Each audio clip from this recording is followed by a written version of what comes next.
안녕하세요. 기업성장연구소 강민수 소장입니다.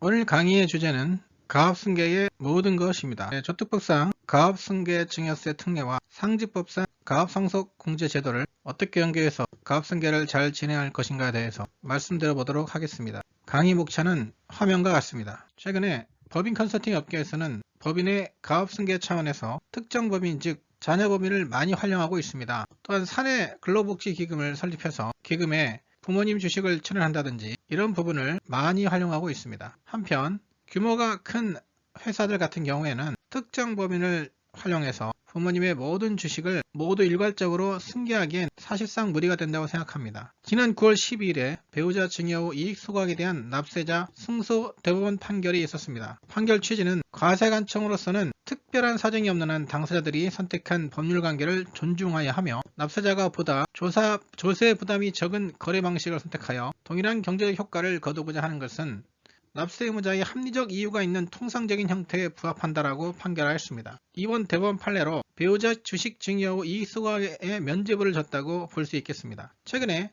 부모법인의 특정 법인이 지분을 취득하여 유상 저가감자, 액면감자 방식을 통해서 올해까지만 허용되는 유상감자 활용 방법이 있긴 하지만 이 방법은 내년에 세법이 개정되어서 그동안 내지 않던 증여세를 과세되게 되어 더 이상 활용할 수 없는 솔루션이라고 할 수 있겠습니다. 그렇지만 내년에도 일부 변형된 유상 저가감자 컨셉은 유용한 컨셉이 있기는 해서 꼭 필요성을 느끼시는 대표님께서 연락 주시면 도와드리도록 하겠습니다. 가압승계에는 4가지 지원제도가 있습니다. 가압상속공제제도, 가압승계 증여세 과세 특례제도, 가압상속에 대한 상속세 연부연납제도, 납부유예 제도가 있습니다. 오늘 강의에서는 가압승계 증여세 과세 특례의 의미와 가압상속공제제도가 서로 어느 부분에 차이가 있는지 살펴보고 그 다음에 가압승계 증여세 과세 특례를 받으려면 어떠한 요건이 필요한지를 살펴보겠습니다. 그리고 실제로 가압승계 증여세 과세 특례를 신청하는 게 좋은 건지 한번 따져보는 시간을 갖도록 하겠습니다. 컨설팅 현장에 나가서 대표님들과 상담을 진행해 보면 제가 가압승계를 진행하셔야 됩니다 라고 지금 당장 빨리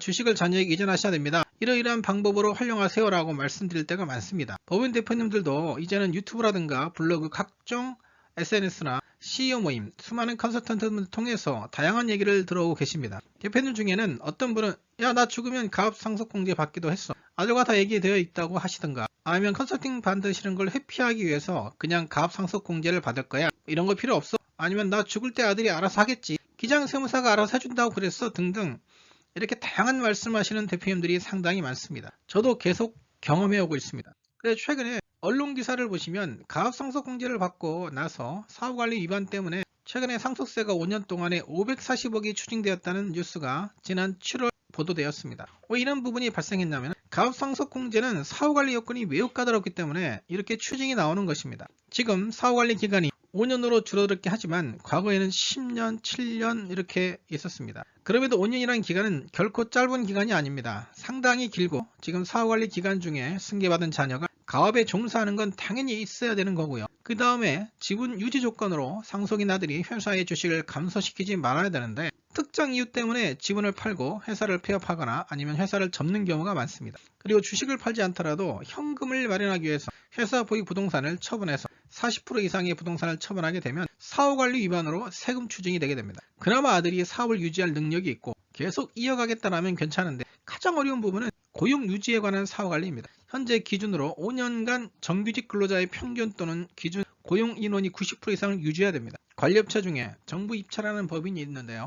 2022년에 가압승계 증여세 과세 특례를 신청했고요. 가압상속공제까지 같이 진행을 한 업체입니다. 지금까지도 매년 고용 인원에 대해서 분기별로 체크를 하면서 넘어가고 있습니다. 그리고 최근에는 올해 입찰이 좀 잘 안 돼서 3개월 정도 공장을 돌릴 수가 없었는데 직원들을 해고시키지도 않고 그냥 3개월 동안 유급 휴가 주면서 인원을 유지하고 있는 상태입니다. 이 고용 인원을 유지하는 게 자체가 상속세 추징보다는 훨씬 더 낫기 때문입니다. 법인에서 돈 나가는 것보다는 상속세 내는 게 보다는 법인에서 돈 나가는 게 더 낫다고 해서 불필요한 급여까지도 계속 나가고 있는 상황입니다. 대표님께서 가압상속공제를 만만하게 쉽게 보실 게 아니라고 말씀드리고 싶습니다. 지금까지 대표님께서 회사를 잘 읽어오셨지만 대표님만큼 자녀분이 회사 경영 및 고용유지 등을 잘 할 수 있을지에 대한 확신이 있으신지 그리고 자녀분도 이런 확신이 있는지 염려된다고 말씀드리고 싶습니다. 특히 요새 계속해서 경제 상황이 불황인데 가압상속공제에서 원하는 유지 요건을 어떻게 유지할 수 있을지 걱정이 됩니다. 그리고 최근에 제가 구세청자를 조회해 보니까 2023년 가압상속공제 신청한 내용을 보시면 신청 기업수가 조금씩 더 줄어들고 있습니다. 그래서 가압상속공제가 능사는 아니다라고 생각을 해주시면 좋을 것 같습니다.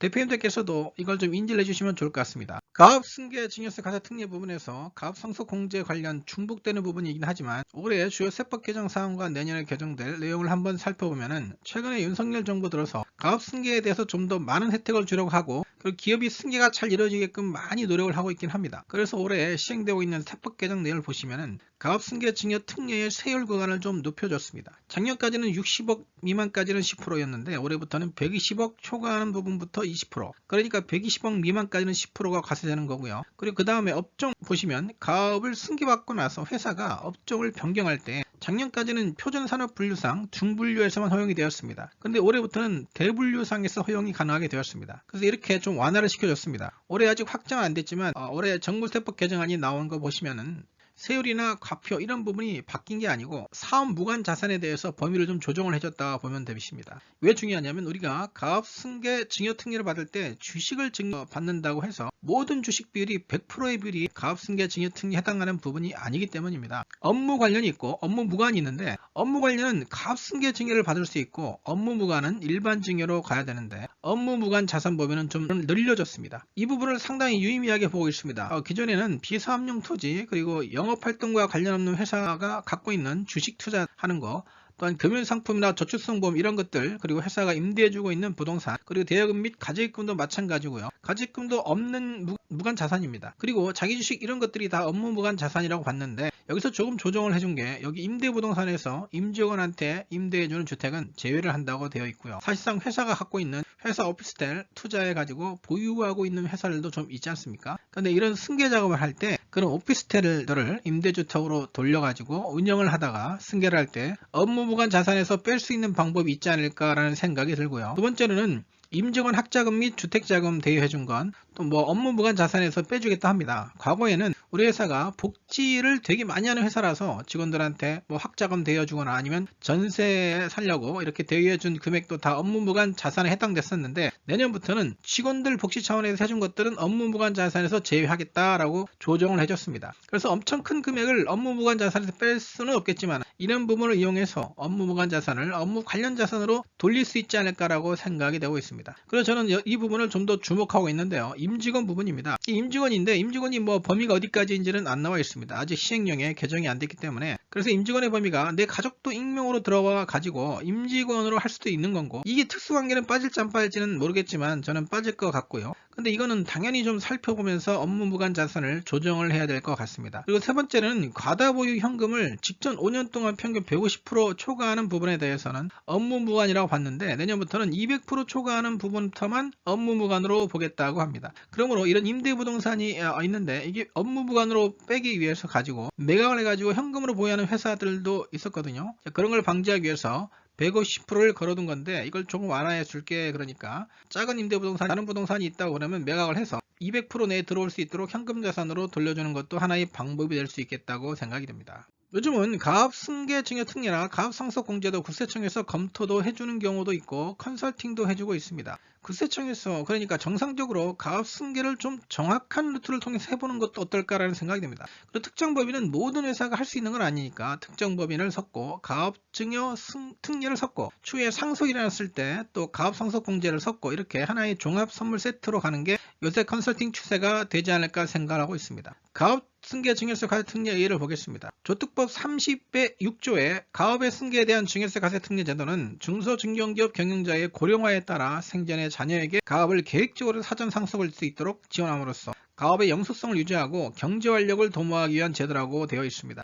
10억원 공제해주고 120원까지는 세율로 가압 승계하고 상속세 신고 시 정상과세한다고 되어 있습니다. 가압 승계 증여 특례 요건을 하나씩 살펴보면은 일단은 가압 요건이 있고요. 그 다음에 증여자, 수증자 요건이 있고 그 다음에 사후관리 총 이제 세 파트로 나눠서 한번 살펴보겠습니다. 가압의 요건은 계속 경영이 된 기업이어야 합니다. 증여자는 부모님이어야 합니다. 부모가 10년 이상 동안 계속해서 경영한 기업, 그러니까 10년이 안 되는 경우에 당연히 요건이 탈락됩니다. 그래서 무조건 법인 설립한 지 일단 10년 이상이 되셨는지 보셔야 되고요. 그리고 대표자가 10년 동안 경영을 했는지 살펴보셔야 됩니다. 뒤에서 말씀드리겠지만 대표가 대표이사로 등재되어 있을 필요는 없습니다. 기본적으로 검토하는 요건이긴 한데요. 대표이사가 아니더라도 실질 대표 역할을 하면서 명함도 대표이사를 파고 다니고 모든 업무를 다 대표이사 역할을 했다. 그러면 입증할 수 있는 방법이 있겠습니다. 그러면은 대표이사가 아니었다 하더라도 경영한 기업으로 볼 수가 있습니다. 그리고 회사가 어떤 기업에 해당되어야 하나 하면 중소기업과 중견기업 둘 다 가능합니다. 제가 상담한 회사들이 대부분 중소기업이니까 상속증여세법 시행령 발표에 따라서 가업상속공제 적용 업종을 주된 사업을 하는 영이, 그러니까 가업상속공제 적용 업종이랑 동일합니다. 그래서 이 별표에 따라서 업종을 보시면은 대부분의 업종이 다 들어가 있습니다. 그런데 안 되는 업종들은 이제 부동산 임대업 하는 법인은 안 된다고 보시면 될 것 같고요. 그리고 자산총액 5천억 원 미만 최근에 검토하는 회사 중에 5천억 원이 간당간당한 회사가 있었습니다. 그런데도 중소기업입니다. 5천억이어도요. 그래서 이 부분을 한번 회사 재무 상태표라든가 등기부 등본을 통해서 확인을 하셔야 된다는 것입니다. 첫 번째 질문으로 가업의 요건 중에 개인 사업자와 가업 승계 증여 특례가 적용이 가능하느냐 묻는 대표님들이 계시던데요. 일단 가업 승계 증여 특례는 법인밖에 실행할 수가 없습니다. 법인의 주식만 증여 특례를 받을 수가 있어요. 그래서 개인 사업자는 가업 승계 증여세 과세 특례 적용이 불가합니다. 그러면은 개인 사업자가 법인 전환을 해가지고 개인 사업자의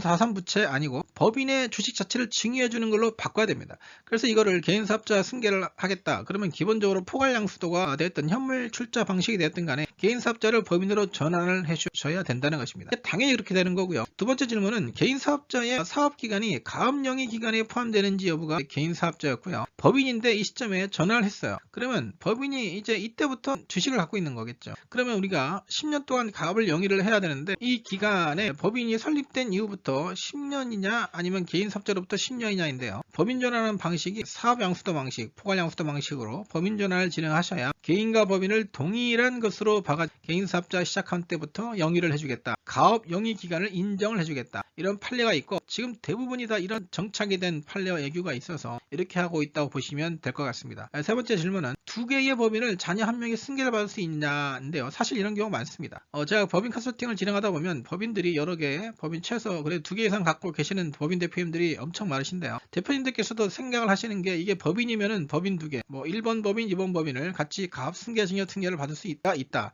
다만 여기에도 자녀가 대표자로 올라와야 되고 가업 승계 증여 요건을 다 갖춰야 되고 여기에 맞춰줘야 됩니다. 둘 중 하나라도 안 맞추면 자녀가 1번 법인도 운영하고 2번 법인도 운영해야 하는 데서 상황이 보시면 될 것 같습니다. 네 번째 질문은 수증자가 2인인 경우에는 세액 계산 방법인데요. 과거에는 이게 개정된 지 얼마 안 됐는데 그렇게 오래되지도 않았는데 가업 승계 증여 특례가 수증자가 1인만 가능했습니다. 2명이 다 가업을 영위하고 싶은데 1명만 할 수 없는 증여 특례 적용이 됐었거든요. 그런데 이 부분이 세법이 개정되어서 다만 자녀 첫 번째, 자녀 두 번째 이렇게 해서 증여를 해주면 되는데 우리가 기본으로 증여 특례할 때 공제해주는 금액이 10억입니다. 이게 10억을 자녀 한 명 1도 10억 공제해주고 자녀 2도 10억 공제해줄 것인가? 그렇지가 않습니다. 자녀 1과 자녀 1 하나로 보아서 자녀가 둘이면 두 사람이지만 세액 계산할 때는 이 공제 계산할 때는 한 명으로 봅니다. 한 명으로 봐가지고 10억만 공제해주고 있습니다. 그래서 판례 얘기가 다 나와 있습니다. 그래서 1인이 모두 증여받는 것으로 보아서 증여세를 부과한다라고 보시면 될 것 같습니다. 이 다섯 번째 질문 보시면 법인이 실제 공동대표 내지 각자 대표로 올라와 있었고 경영을 했는데 아버지가 먼저 사망을 한 겁니다. 아버지가 먼저 사망을 해가지고 주식이 자녀가 40% 되고 어머니가 60%가 됐습니다. 이렇게 자녀가 가업상속 공제를 받았거든요. 그런데 지금 어머니가 회사를 지금 지배하고 있습니다. 60% 이상이니까. 이 상태에서 어머니가 자녀한테 다시 가업승계 증여 해줄 수가 있는가입니다. 일단 부친 사망 시 먼저 가업상속 공제를 한번 받았기 때문에, 그런데 이 가업상속 공제는 아버지의 주식을 가업상속 공제 받았지 어머니의 주식을 가업상속 증여 특례로 해줄 수 있는가입니다. 이걸 한번 찾아봤는데 이건 안 된다는 것입니다. 국세청 예규가 나와 있습니다. 왜냐하면 가업의 승계 후에 가업 승계 당시 승계를 받았고 여기서 승계를 받았고 다시 여기서 승계를 받을 당시 어머니가 최대 주주일 경우에는 최대주주 또는 최대 출자자가 아니면은 가능한 걸로 되어 있습니다. 그래서 만약 주식수가 바뀌었으면 되겠죠. 아버지가 60%고 어머니가 40% 했으면 가능하지 않을까 하는데 저는 이게 안 된다는 게 좀 이해가 안 됩니다. 다음은 증여자와 수증자 요건은 어떻게 되는지 살펴보겠습니다. 수증자 먼저 보도록 하겠습니다. 수증자는 자녀가 되겠죠. 연령은 18세 이상인 자녀만 해당이 되고 거주자인 자녀여야 합니다. 이 거주자라는 부분이 그냥 단순히 생각하시면 안 되는 게 세법상 거주자와 같은 경우는 판단하기가 좀 많이 어려운 부분이 있습니다. 이 컨설팅 나가서 대표님들과 미팅을 해보면 대표님 회사를 잘 읽어가지고 자녀가 미국이나 유럽에 유학가 있는 경우가 많습니다. 대학원까지 하다가 결국 한국에 안 들어옵니다. 계속 그러면 그 유학가 있는 자녀 그리고 해외에서 일을 하고 있는 자녀는 거주자가 아닐 수가 있습니다. 그래서 꼭 미리 한국이 들어와서 부모의 가업을 영위하면서 진행을 하셔야 되는 거죠. 그냥 증여하자마자 증여하는 시점에 비거주였다. 그러면 적용을 받을 수가 없습니다. 그래서 사전에 미리 좀 들어와서 작업이 필요하다는 것이죠. 자녀가 증여세 신고 기간까지 가업에 종사를 해야 됩니다. 이 종사한다는 의미는 실제로 회사에 들어와 가지고 가업에 대한 업무도 보고 영업을 하든가 하면서 공장에서 처음에 바닥부터 한번 해보든지 이런 식으로 가업의 종사를 진행하셔야 된다는 겁니다. 증여일부터 3년 이내 대표이사에 취임을 해야 됩니다. 그래서 자녀분이 미리 들어와 있는 게 당연히 수순인 겁니다. 왜냐하면 대표이사로 취임을 해야 되는데 갑자기 자녀가 입사한 지 3년 만에 대표이사 취임하는 것은 외부 거래처한테도 보기 안 좋고 또 대출이라든가 신용 문제가 발생할 수가 있습니다. 그래서 미리 좀 들어와서 업무를 하시면서 당연한 수순을 밟아야 된다고 봅니다. 증여자 여건을 보시면 일단 60세 이상이고 지금 60세 이상인 부모가 돼야 되는 거고요. 주식 보유 기준으로 증여자를 포함한 최대 주주 등의 지분이 40% 이상을 10년 이상 계속 보유하고 있어야 됩니다. 이렇게 나와 있습니다. 제가 좀 뒤에서 이런 거 아닌 것도 한번 보여드리도록 하겠습니다. 첫 번째 질문 보시면 증여자가 승계 대상의 법인의 주식을 10년 이상 동안 보유하고 하는지 여부로 이제 나와 있는데요. 내용을 보시면은 증여자와 그의 특수한 개인의 주식 등을 합하여 10년 이상 계속 보유한 경우에는 증여세 과세 특례를 받을 수 있다라고 되어 있습니다. 다만 상속 공제 얘기인데요. 피상속인이 직접 10년 이상 보유하지 않은 주식에 대해서도 가압상속 공제가 적용이 가능하다 해서 같은 취지로 같이 따라가고 있습니다. 피상속인이 직접 10년 이상 보유하지 않은 주식에 대해서도 가압상속 공제가 적용이 되는 것, 주식을 증여하거나 유상증자로 취득하는 경우에 보유기간이 10년 미만에도 특례 적용이 가능합니다.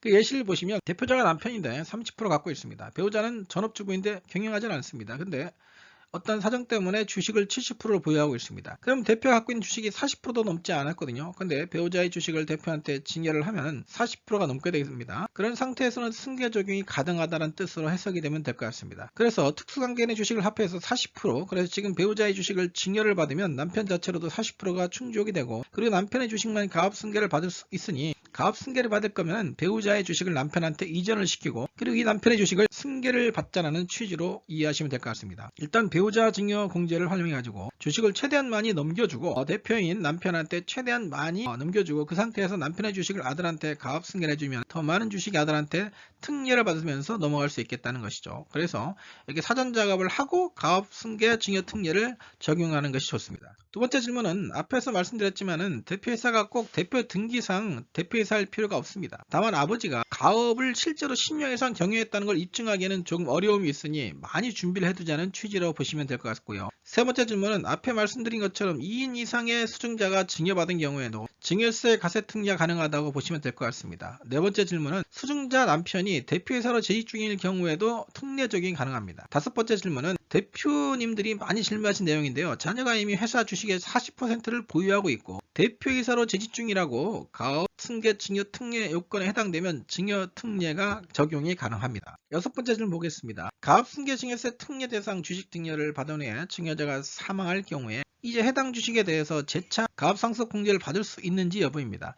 자, 이 부분을 말씀드리려고 뒤에서 비교를 해드릴 건데요. 2023년에 아버지가 갖고 있던 주식을 아들이 70%를 가압승계 증여 특례를 받았고요. 받고 나서 아버지가 27년도에 사망을 했습니다. 사망을 해서 남은 30% 지분도 당연히 가압상속공제를 받고, 과거에 2023년에 받았던 가압승계 증여 특례 주식도 가압상속공제를 받을 수가 있다는 얘기입니다. 그래서 앞에서 말씀드린 거 앞에 케이스 같은 경우는 안 된다고 그랬잖아요. 근데 이 케이스는 된다고 했습니다. 최근에 국세청 조사까지 받고 문제없이 처리된 케이스가 있습니다. 다 예규가 나와 있는 걸로 다 끝냈는데, 그러면 대표님들이 생각하는, 야, 나는 가압상속공제만 받을 거야 라고 다들 생각을 많이 하시는데, 일단은 가압상속공제, 대표님의 사망한 시점 회사가 어떻게 될지도 모르고요. 그리고 자녀가 이걸 이끌어 갈 수 있을지 자신도 없을 수도 있고, 그런 상황이 있으니까 저는 일단 가압승계 증여 특례를 먼저 받아주자, 이런 얘기입니다. 보험을 미리 들어주고 상속 당시에 대표님이 생각하실 게 아니고 자녀가 생각할 거고, 그때 판단을 맡기셔도 괜찮다. 대신에 미리 가업 주식이 자녀에게 많이 이전됐으니 그동안의 기회비용이라든지 주가가 올라가는 부분에 대해서 가지고 혜택을 볼 수 있지 않겠나, 이렇게 생각을 하시면 될 것 같습니다. 다음은 사후관리인데요. 앞에서 제가 가압상속공제 사후관리를 말씀드리긴 했었는데, 가압상속공제에서는 자산의 40% 이상을 처분하면 안 됩니다. 그리고 특히 고용인원을 90%까지 줄이면 안 됩니다. 이런 부분이 있는데, 가압승계 증여 특례 사후관리는 사실 너무 심플합니다. 그냥 회사만 죽이지 않고 자녀가 대표이사로 재직하면서 영위만 하면 됩니다. 그래서 가업에 자녀가 종사하고 신고기한까지, 그리고 3년 이내 대표이사로 취임하고, 그리고 5년까지 대표이사 유지하면 됩니다. 그래서 5년 뒤에 대표이사 해임해도 괜찮고요. 1년 이상 동안 가업을 휴업하거나 폐업하지 않고 이 앞에서는 1년 이상이지 않습니까? 그래서 회사가 어려울 때 잠깐 휴업해도 괜찮습니다. 휴업을 해도 1년 미만 기간 동안 휴업하면 되고 주된 업종을 변경하지 말아야 되는데 이거는 대분류로 바뀌었습니다. 국세청 홈페이지는 아직 바뀌지 않았는데요. 대분류 내에서 변경하는 건 가능하다라고 지금 다 세법이 개정이 되어 완료되었습니다. 그래서 마지막으로 수증자의 지분이 감소하지 않아야 합니다. 이게 사실 저희가 컨설팅하면서 부딪힌 경우가 있었습니다. 대표님이 상담을 진행한 후에 과도한 미처분 잉여금을 주주분들에게 환원하기 위해서 배우자 증여 후 소각을 한다든가 신자본 환원으로 잉여금을 빼온다든가 이런 자본거래를 하려고 했는데 딱 보니까 2년 전에 가업승계 증여 특례를 신청하신 거예요. 그 자본거래 컨설팅이 진행 안 되는 경우가 있었습니다. 그래서 어쨌거나 가업승계 증여 특례 사후관리에서도 그래도 5년 동안 지분의 변동이 없어야 됩니다. 사후관리에서 궁금한 것들 중에 첫 번째 같은 경우는 1차로 가업승계 증여 특례를 받았습니다. 그리고 사후관리를 위반해서 받은 거 일반 증여세로 추징을 당한 사례인데요. 근데 이 자녀가 그걸 잔여하고 부모가 또 얘기를 해가지고 너무 아깝다. 지금 우리 방법은 이것밖에 없다고 다시 요건을 맞춰가지고 증여세 과세 특례를 하려고 질의를 했더니 국세청에서 말하기를 사후관리가 위반에 추징당했다 하더라도 과세 특례 한도 내에서 다시 적용을 받을 수 있다고 얘기가 나와 있습니다. 현재 특례 한도가 600억이 않습니까? 그러면은 300억을 이미 미리 받았다면 나머지 300억 범위 내에서 가업승계 증여 특례를 또 받을 수 있다라고 보시면 될 것 같습니다. 이게 너무 하기 힘들다 그런 부분도 있으신데 하후관리가 많이 완화가 됐고 크게 어려움이 없기 때문에 또 하실 수 있는 거고요. 업종 변경은 대분류 내에서 가능하다 보니까 의료, 모피, 의복 오피, 제조업, 이를 김치 제조업으로 완전히 생뚱맞게 바꿔도 이것도 다 대분류 내기 때문에 제조업으로 묶여있기 때문에 가능하다는 얘기입니다. 그래서 이것도 괜찮은 자녀 아버지가 건설을 하고 있었는데 자녀는 요새 트렌드에 맞게 AI 이런 걸 개발하는 개발자다. 그건 안 됩니다.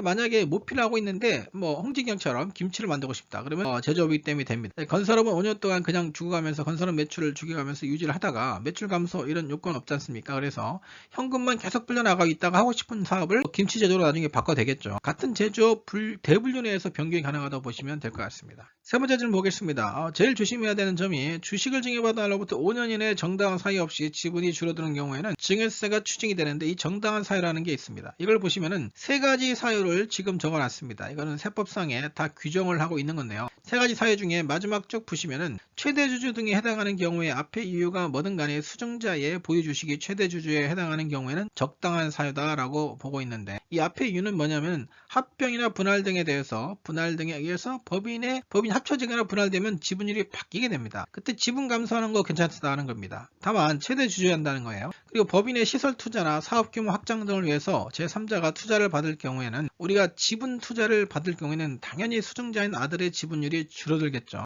외부 투자가 들어오면 그때도 괜찮다. 주주가 들어와서 주식수가 줄어들어도 지분율은 감소해도 괜찮다. 다만 그래도 최대 주주는 유지해야 된다. 이렇게 이해하시면 되겠습니다. 다음에 채무 출자 전환도 마찬가지로 이 채권자가 출자 전환하면서 대표인 자녀의 주식 지분율이 감소하게 되는데 그것도 오케이 괜찮다.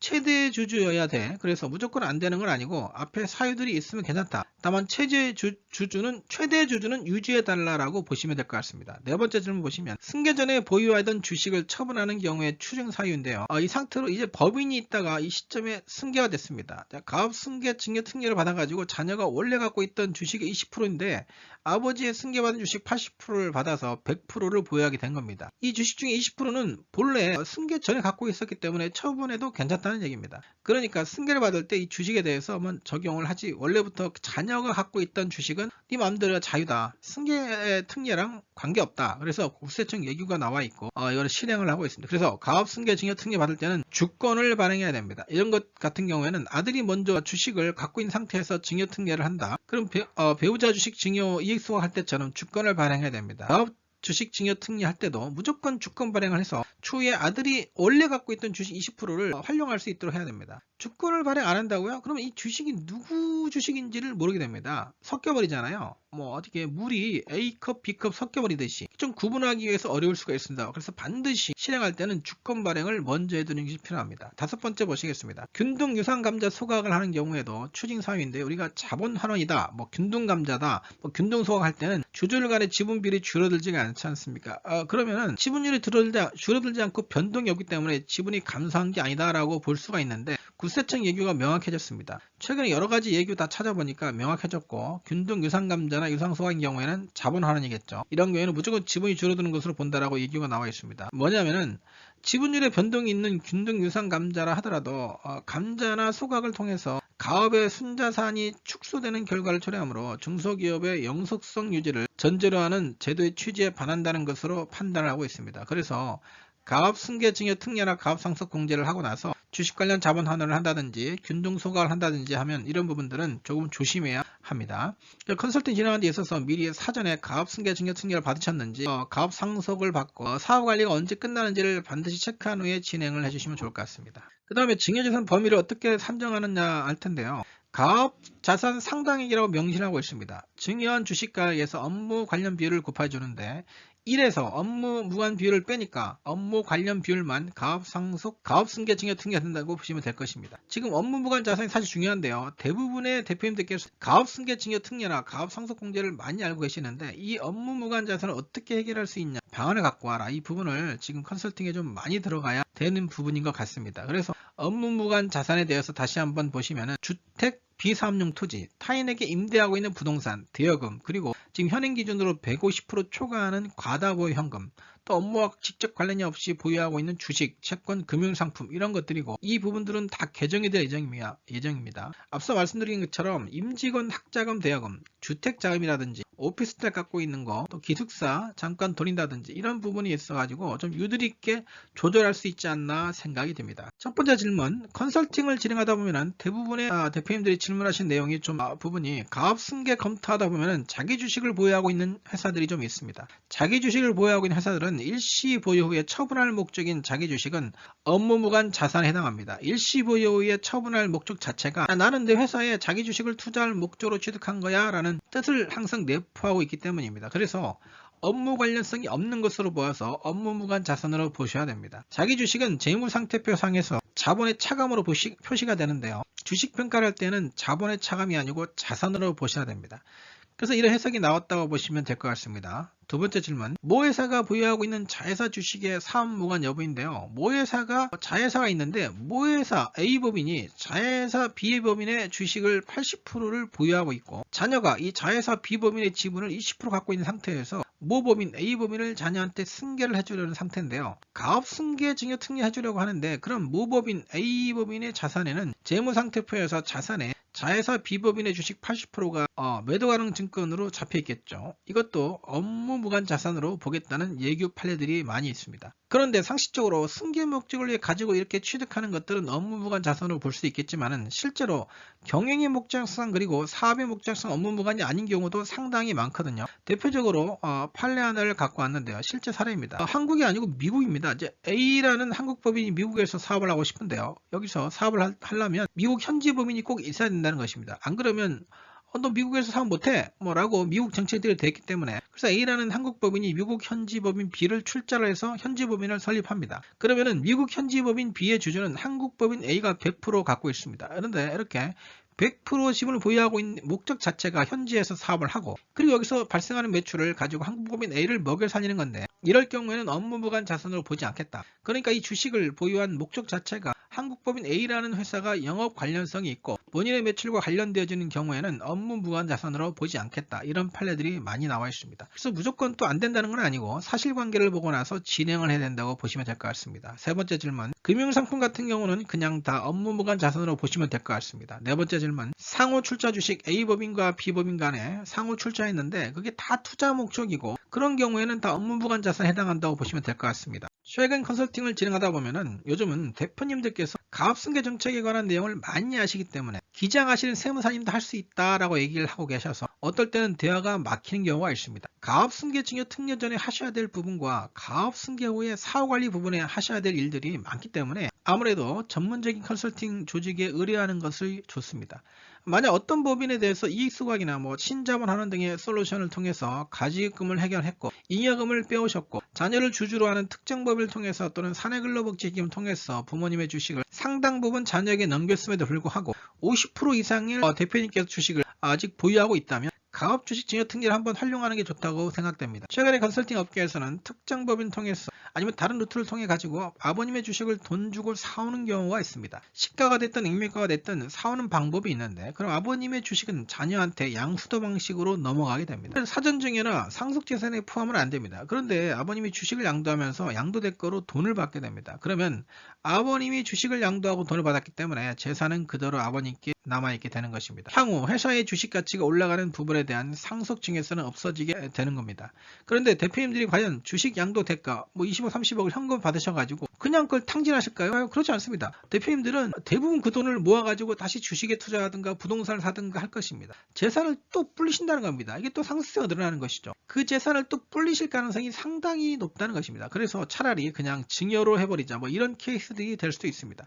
두 번째로, 자녀가 회사를 승계받아가지고 회사를 성장시킬 능력이 있는 경우에 가업승계 증여 특례는 반드시 회사가 성장할 거라는 가정을 가지고 있어야 이점이 있는 제도입니다. 예를 들면 현재 주가가 주당 5만 원인 회사인데요. 10년 뒤에 상속이 발생을 했습니다. 그러면 이 5만 원의 주가가 가업승계 특례를 받았으니까 이때 그대로 5만 원이 합산될 거지 않습니까? 근데 그동안의 주가가 20만 원을 올랐습니다. 그러면 이 차액이 주당 15만 원은 우리가 가업승계 증여 특례를 받아가지고 이점을 보는 건데, 주가가 떨어지면 만약 주당 2만 원으로 떨어들었어요. 그러면 자녀는 상속 당시에 주당 2만 원짜리로 상속받을 수 있었는데 괜히 앞에서 5만 원짜리로 가업승계 증여 특례를 받은 거잖아요. 그러면 손해인 겁니다. 그래서 반드시 모든 가정은 가업승계 증여 특례를 진행할 때 미래에 주가가 오를 거라는 가정하에 진행하셔야 되는 거고요. 자녀가 향후 회사를 성장시킬 수가 있고 영위하는 업종 자체가 유망한 업종이고, 이럴 경우에 가업승계 증여 특례를 활용하셔야 된다는 것입니다. 세 번째로,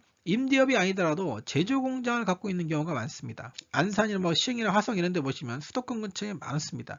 이런 부동산 가격은 그래도 향후 오르게 됩니다. 우리나라 부동산은 어쩔 수 없이 시가는 무조건 오를 수밖에 없습니다. 그럼 주가는 당연히 오를 수밖에 없겠죠. 그래서 부동산을 많이 가지고 있는 회사들은 이렇게 주가가 오를 거 예상이 되기 때문에 가업승계 증여 특례를 진행하시는 게 좋다고 봅니다. 네 번째는 회사를 가업승계 후에 5년 이후에 매각할 계획을 하고 있는 경우인데요. 대표가 처음에 법인 설립 후 주식 취득가액, 액면가액이 주당 5,000원인데 주당 5,000원짜리를 10만원에 팔면은 주당 95,000원의 대표가 아버지에게 양도차익이 발생하게 됩니다. 근데 이 주식을 아들한테 가업승계 증여 특례를 해주고 주식 증여를 해주면 시가평가에서 아들이 갖고 있는 주식의 가액은 취득가액은 올라가게 됩니다. 이 상태에서 아들이 회사를 매각하면은 양도차익이 줄어들게 됩니다. 그래서 우리가 일반적으로 쓰는 STF, 즉 배우자 증여 후의 이익수각 플랜을 자녀에게도 응용하게 하자는 제안을 드리고 싶습니다. 자녀한테도 적용하자. 그런데 만약 이 STF 솔루션을 진행하는 데 있어서 회사를 양수하려는 사람이 있어야 되겠죠. 그만큼 회사가 성장돼야 되고 또 유명한 회사라면 괜찮을 겁니다. 자녀도 한 5년이나 7년 뒤에 이 회사를 팔고 좀 다른 업을 하고 싶든가 하면은 편히 쉽고, 그런 경우에는 이렇게 가업승계 증여 특례를 통해 가지고 주식 취득가를 올려서 진행하는 것도 괜찮다라고 보시면 될 것 같습니다.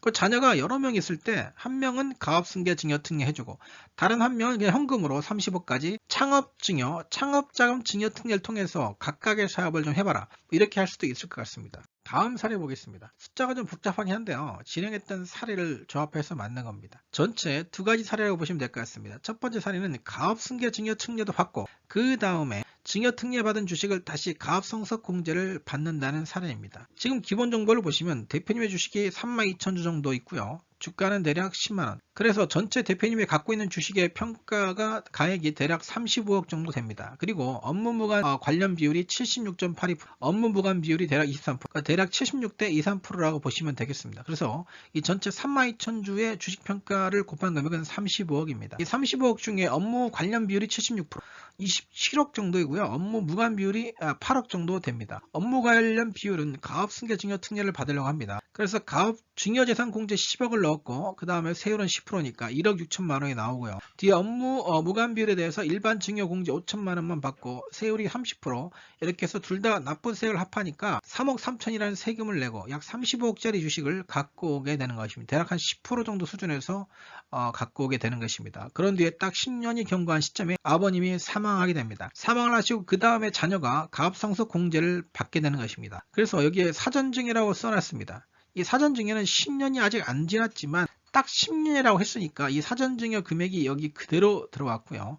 증여금액이 내려왔고 이외에 상속재산 대표님의 주식을 갖고 있는 것 말고 부동산 가액 한 100억 정도가 있다고 가정을 했습니다. 이때 이 두 개 사전증여하고 기타 상속재산 합치니까 약 140억 정도의 상속과세가액이 있는데요. 가압상속공제 신청 시 앞에서 받았던 가압상속증여 특례를 공제받을 수가 있습니다. 이렇게 빼줍니다. 그래서 이외에 상속공제 10억을 빼주고 상수세가표 100억 원으로 줄어들었습니다. 빠지니까요. 한 번 더 공제를 받는 것입니다. 그래서 산출세액 금액 가지고 48억 원의 세금이 나오게 됩니다. 이때 증여세액 공제, 과거에 증여 특례 받았던 세액 공제를 빼줘서 이렇게 세금이 나온다고 보시면 될 것 같습니다. 앞에서 이제 가압 승계 증여 특례하고 가압 상속공제 둘 다 받았을 때고요. 대표님들 생각하시는 게 나는 가압 승계 증여 특례 안 받을 거야. 갑자기 내 죽으면 알아서 아들이 가압 상속공제만 받을 거야 라고 주장하는 분이 계십니다. 그러면 가압 상속공제만 받았을 때 세금 어떻게 될까 한번 계산해 봤습니다. 일단은 동일한 게 상속 주식수는 다 동일하고요. 가압 승계 증여 특례를 안 받았으면 상속 주식으로 남아 있겠습니다. 그래서 상속 당시에 승계받은 시점이랑 상속받은 시점이랑 10년이라는 기간의 차이가 나기 때문에 주가 차이가 있을 것입니다. 주가 차이가 있을 텐데 주가를 좀 바꿔봤습니다. 15만원, 20만원, 25만원 이렇게 가정을 했고요. 마지막은 균등할 대로 가정을 해서 절세액을 밑에 최종 계산해 봤습니다. 주가가 15만원일 때는 앞에서 10만원이라고 그랬죠. 승계받을 당시에 15만원일 때는 가압승계 공제를 받는 게 유리합니다. 주가가 20만원일 때는 가압승계 증여 특례를 먼저 받고 가압상속 공제를 받는 게 유리합니다. 25만원일 때는 당연히 더 훨씬 유리하고요. 주가가 균등할 때는 15만원보다 더 손해가 큽니다. 그러니까 이 가정이 무조건 맞다는 겁니다. 그래서 주가가 오를 것을 가정하고 나서 가압승계 증여 특례가 들어가야지 주가가 오르지도 않을 건데 그런 회사에 굳이 가압승계 증여 특례를 할 의미가 없다는 겁니다. 오히려 대표 입장에서는 자녀 입장에서도 손실을 볼 수 있다고 보시면 됩니다. 그리고 사례 3에서는 가압승계 증여 특례만 받고 가압상속공제를 안 받는 경우입니다. 이게 두 번째 케이스인데요. 앞에서 가압승계 증여 특례 받았을 때 세금은 똑같고 이제 일반 상속, 그러면 일반 상속으로 갔을 때 여기 가압상속공제가 0원이잖아요. 그럼 이때 세금은 62억 원이 나옵니다. 사례 4에서는 가압승계 증여 특례도 안 받고 가압상속공제도 안 받는 케이스입니다. 안 받는 케이스 때도 마찬가지로 주가가 동일할 때는 가압승계 증여 특례 받는 게 되게 불리합니다. 이게 변수가 많고 계산할 방식이 좀 어려운데요. 결론만 기억하시면 가압승계 증여 특례를 받고 유의미한 금액이 나올 때는 무조건 주식 가치가 오를 때이고 얼마나 주가가 올라야 유리한지는 다 시뮬레이션을 돌려봐야 되는데요. 대표님들이 갖고 있는 의외의 상속재산 가액에 따라서 다 달라질 수가 있습니다. 그래서 시뮬레이션을 돌릴 때 몇 가지 변수를 좀 고정해 놓고 돌리는 편이라고 생각하시면 될 것 같습니다. 그래서 결론은 무조건 가압승계 증여 특례를 진행하려면 주가가 오를 거라고 예상되는 유망한 회사, 또 부동산이 있어서 부동산도 오를 거라고 예상되는 그러한 회사가 진행하는 게 낫다라고 보시면 될 것 같습니다. 사례 4에서는 가압승계 증여 특례도 안 받고 가압상속공제도 안 받는 케이스입니다. 안 받는 케이스 때는 마찬가지로 주가가 동일할 때는 가압승계 증여 특례를 받는 게 되게 불리합니다. 변수가 많고 계산할 방식이 좀 어려운데 결론만 기억하시면 가압승계 증여 특례를 받고 유의미한 금액이 나올 때는 무조건 주식 가치가 오를 때이고 얼마나 주가가 올래 하는지는 시뮬레이션 돌려봐야 됩니다. 그동안 들어주셔서 감사하고요. 여러분의 구독과 좋아요는 제가 영상 제작하는데 많은 힘이 됩니다. 감사합니다.